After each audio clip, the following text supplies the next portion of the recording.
कोल्हापूर नगरीमध्ये शिवसेनेचं महाअधिवेशन जे आहे ते भरवण्यात आलेलं आहे। मुख्यमंत्री एकनाथ शिंदे यांच्या नेतृत्वामध्ये या शिबिराचं आयोजन करण्यात आलेलं आहे। आपल्यासोबत कोल्हापूरचे खासदार मंडलिक साहेब आहेत। सर, कशा प्रकारे या शिबिराकडे पाहताय? कारण महत्त्वपूर्ण शिबिर आहे, खासदारकीच्या निवडणुकीच्या पार्श्वभूमीवर हे शिबिर घेण्यात आलेलं आहे। शिवसेना प्रमुख स्वर्गीय बाळासाहेब ठाकरे यांचं कोल्हापूरहून प्रचार शुभारंभ अनेक वेळा यामागं झालेला आहे।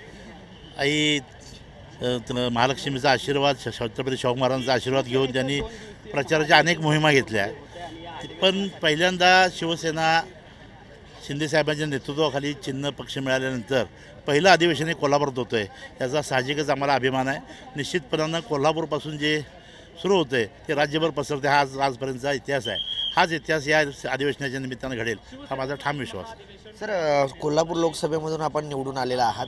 आगामी लोकसभा निवडणुकीसाठी काय नेमकी तयारी असणार आहे आणि या शिबिरामध्ये काय नेमकं मार्गदर्शन आपण कार्यकर्त्यांना करणार? मला माननीय मुख्यमंत्री एकनाथ शिंदेसाहेब यांचं खास आभार मानले पाहिजेत, कारण या अधिवेशनासाठी, पहिल्या अधिवेशनासाठी त्यांनी कोल्हापूर ही जागा निवडली।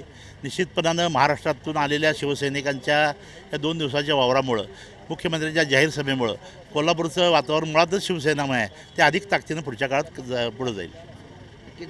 कोल्हापुरातील जे वातावरण आहे ते शिवसेनामय आहेत, मात्र या 2 दिवसीय शिबिरामुळे हे वातावरण आणखी शिवसेनामय होणार असं जे प्रतिक्रिया आहे ते खासदार मंडलिक यांनी दिलेली आहे। व्हिडिओ जर्नलिस्ट नित्यानंद नाईकसह कुणाल भोईटे, जय महाराष्ट्र न्यूज, कोल्हापूर।